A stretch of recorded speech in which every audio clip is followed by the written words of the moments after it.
Hello fellow cinephiles, Film Guru here. Today I'm reviewing The Comeback Trail. This was directed by George Gallo and is based upon the 1982 film of the same name.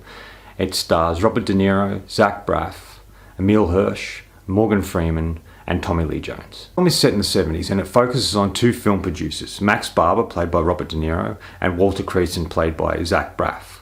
They are indebted to local mobster Reggie Fontaine played by Morgan Freeman. To get out of this debt, they come up with an elaborate scheme where they ultimately pretend to be making a film. They hire an older actor, Duke Montana, played by Tommy Lee Jones, an aged cowboy actor who ultimately is on his last legs. Things don't go according to plan, as every time they try and do something towards killing Duke Montana, he survives. He seems unkillable. And each time that Max Barber does something, it sort of impacts him and hurts him in a way. They ultimately achieve their goal in a way they didn't quite expect, and the film becomes much more than what it seems. Look, this is a film I didn't even know was a remake. I'd heard about it, I'd seen the trailer, I liked the idea of it, seeing behind the scenes of making a film in the 70s, and De Niro looked pretty solid in it. Zach Braff's someone I really enjoy watching on the screen. He's very humorous and can play very interesting and layered characters. Morgan Freeman, anything with him in I usually check out, and obviously Tommy Lee Jones. I liked this film, but not as much as I wanted to like it. It was humorous in moments, but not as funny as it could have been. Just had a weird feel throughout the film that I don't know if I enjoyed. And the film didn't really start to pick up for me until ultimately they start shooting this fake film and Tommy Lee Jones came into it and it became much more interesting. I think it's an entertaining movie. I like the concept. I really would like to see the 1982 film because I didn't even know that there was an original film that this was based upon. There are some good moments in this. Most of the fun moments are with Tommy Lee Jones and ultimately where Robert De Niro's character keeps trying to kill him and ultimately getting hurt himself, and these moments are really funny and hilarious. There's a trick horse in the film who's really funny and does it called Buttercup, who has some really great moments. But the film has a lot of heart too. It looks at these two men, Robert De Niro and Tommy Lee Jones, these two aging men who are trying to sort of claw their way back or find a purpose in life again and to become successful once more.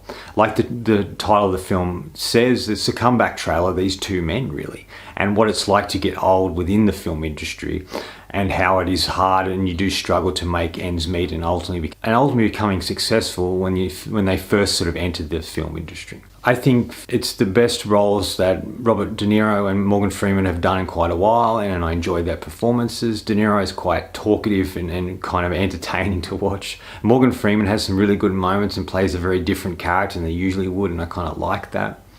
Zach Braff is entertaining and really good in the film. Emile Hirsch is solid, but I think he's solid here. But by far, the biggest standout here is Tommy Lee Jones. This is the best role he's had in a long time. I think probably the best role he's had since No Country for Old Men. He seems to care here. He seems to relate to the character in a way. As he's an aging man, so is this character. The character is full of regret, and I think that sort of connects a bit to Tommy Lee Jones, and he's really great. Every scene he's in is fantastic. It's very funny. There's a lot of heart to his character. He's his character who's sort of washed up and this is his last chance to sort of say something or do something before the end. He's kind of suicidal in parts, which added a lot of humorous moments.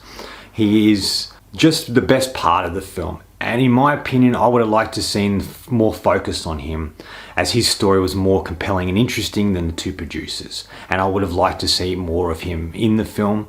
And he does steal the scenes he's in. And he's really he's all here, and it is a really solid and great performance. I like it's kind of setting up an old western, and they go to this western town, and Max Barber tries to kill Duke by lighting him a fire or blowing up his trailer or all these sort of things, and it all backfires on him, and I kind of like that. And then because of all of that, the film that they're filming starts to evolve in a way and takes them in a direction they didn't expect, and I like that aspect to it. It's solidly written, there's some good dialogue in parts. And it was an entertaining film, and I got a few laughs out of it, and it was kind of cool to see this behind the scenes of making films in the 70s, which I liked.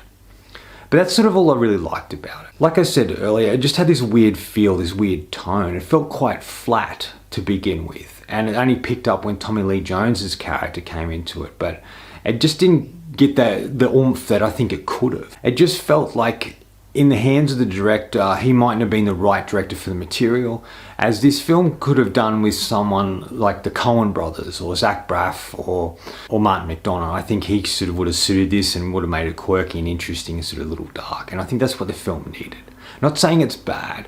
I just feel that it could have been done better, and there could have been a bit more oomph and it could have played a bit faster and some intercuts or something like that. It just needed something. And even though that the Robert De Niro and Zach Braff's characters are interesting, they're not as interesting as Tommy Lee Jones, who really steals the film and is really the most compelling character in the movie, even though this is a comedy drama. It had a bit of a current social commentary in it. There was a little bit on the nose. And final thoughts.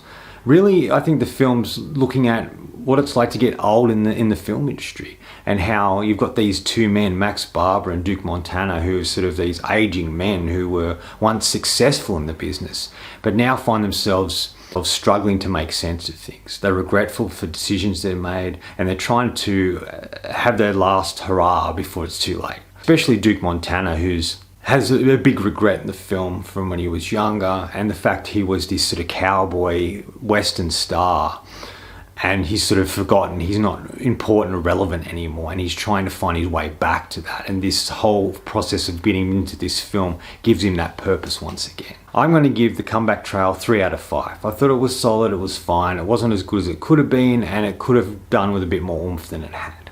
Anyway, that's all from me today. Thanks for watching. I hope you enjoyed this video, and if you did, please hit subscribe down the bottom. Follow me on Facebook. Otherwise, until next time, enjoy the movies.